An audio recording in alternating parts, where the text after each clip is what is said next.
Hi friends, welcome to Uma kitchen. இன்றைக்கி நம்ம சேமியா இட்லி செய்ய போகிறோம். அதுக்கு தேவையான பொருள், ஒரு பேக்கெட் சேமியா எடுத்து வச்சுருக்கேன், ஒரு பொடி முந்திரி எடுத்து வச்சுருக்கேன், கொஞ்சம் கருவேப்பிலை கொத்தமல்லி எடுத்து வச்சுருக்கேன், ஒரு 4 பச்சை மிளகாய் பொடியை நறுக்கி வச்சுருக்கேன், தேவையான அளவு உப்பு சேர்த்துக்கலாம், ஒரு அரை ஸ்பூன் பெருங்காயத்தூள் எடுத்து வச்சுருக்கேன், கொஞ்சம் கடுகு எடுத்து வச்சுருக்கேன், கடலைப்பருப்பு உளுத்தம்பருப்பு எடுத்து வச்சுருக்கேன், ஒரு கப் தயிர் எடுத்து வச்சுருக்கேன். பருப்பெல்லாம் நம்ம தேவையான அளவு சேர்த்துக்கலாம். இப்போ எப்படி செய்யுதுன்னு பார்க்கலாம். ஸ்டவ் ஆன் பண்ணிக்கிறேன்.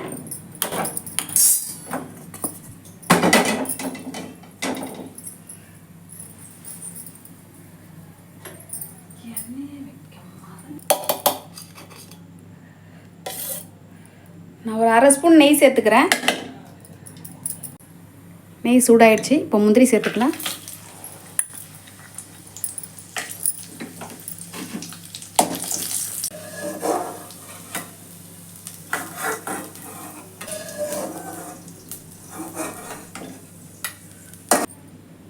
கடுகு சேர்க்குறேன்.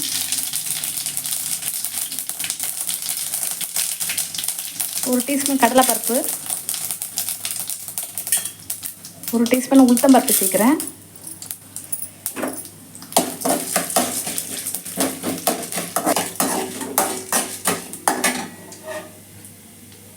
ஒரு பச்சை மிளகாய் சேர்க்குறேன், கருவேப்பிலை சேர்க்குறேன்.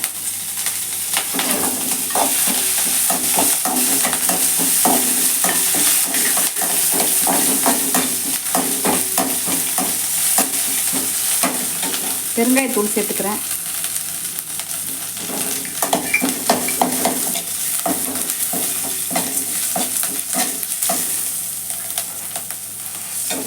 இப்போ அதே கடாயில் நம்ம சேமியா போட்டு வறுத்துக்கலாம். பருப்புலாம் சேர்த்து எல்லாத்தையும் சேர்த்து வறுத்துக்கலாம். சேமியாவை நல்லா வறுக்கணும், அப்போ தான் இட்லி நல்லாயிருக்கும்.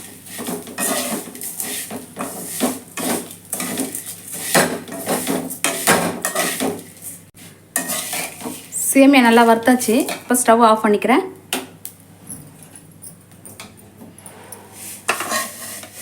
சேமியாவை நான் ஒரு கிண்ணத்தில் சேர்த்துக்கிறேன்.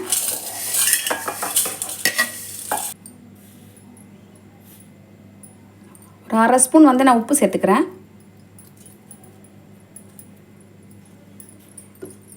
இப்போ அந்த தயிரை அதில் மிக்ஸ் பண்ணுறேன்.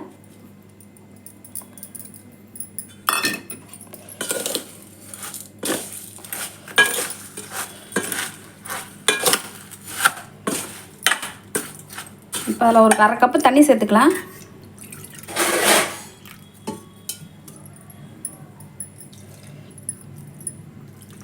நம்ம இதெல்லாம் சேர்த்து மிக்ஸ் பண்ணிவிட்டு ஒரு 15 நிமிஷம் நம்ம ஊற விட்டுட்டு அப்புறமா நம்ம இட்லி ஊற்றினா தான் நல்லாயிருக்கும். நான் இப்போ அதை மிக்ஸ் பண்ணி ஊற வைக்க போகிறேன். ரொம்ப கெட்டியாக தான் நம்ம தண்ணி ஊற்றிக்கலாம். தயிர் நான் அரை கப் தான் சேர்த்துருக்கேன். ஒரு கப் தயிர் சேர்த்தா ரொம்ப புளிப்பாக இருக்குன்ட்டு நான் அரை கப்பு சேர்த்துருக்கேன். ரொம்ப புளிப்பாக இருந்தால் நல்லா இருக்காது, அதனால் நான் கம்மியாக சேர்த்துருக்கேன் தயிர். நம்ம ரொம்ப கெட்டியாக இருந்தால் தண்ணி சேர்த்துக்கலாம். தயிர் தண்ணியெலாம் போட்டு நம்ம மிக்ஸ் பண்ணியாச்சு. இப்போ அப்படியே மூடி வச்சிடலாம். இப்போ 15 நிமிஷம் கழிச்சு பார்க்கலாம்.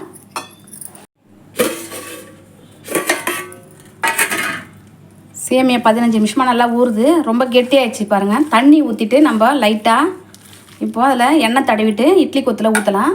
இப்போ நான் ஸ்டவ் ஆன் பண்ணிக்கிறேன்.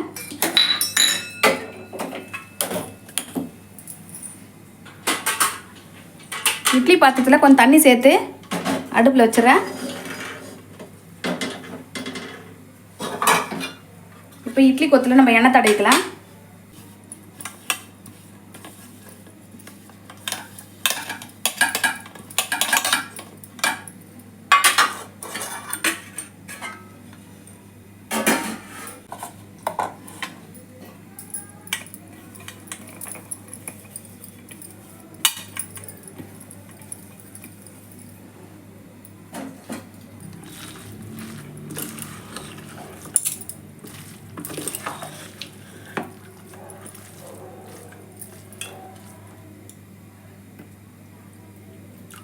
கொஞ்சமாக தண்ணி சேர்த்துக்கிறேன்.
இது அப்படியே ஒரு 15 நிமிஷம் வேகட்டும். 15 நிமிஷம் கழிச்சு நம்ம வந்து பார்க்கலாம். ஸ்டவ் ஆஃப் பண்ணிடுறேன்.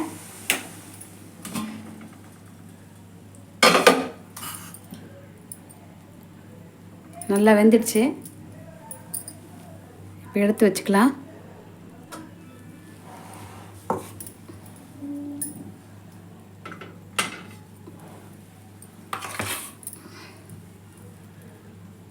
ஒரு 10 நிமிஷம் சூடாகட்டும், அப்புறமேட்டு எடுத்துக்கலாம்.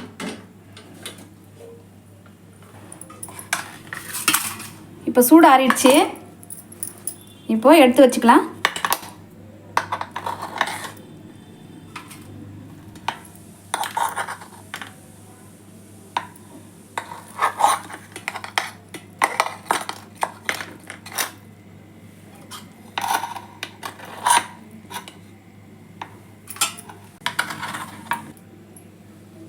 சேமியா இட்லி ரெடி ஆயிடுச்சு பாருங்கள்.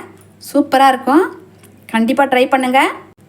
இதோட காம்போ வந்து வீடியோக்கு கீழே கொடுக்குறேன், லிங்க் கொடுக்குறேன், அதில் போய் பாருங்கள். முருங்கைக்காய் பால் தேங்காய் பால் குழம்பு வச்சுருக்கேன். இதுக்கு காம்போ நல்லாவே இருக்கும்.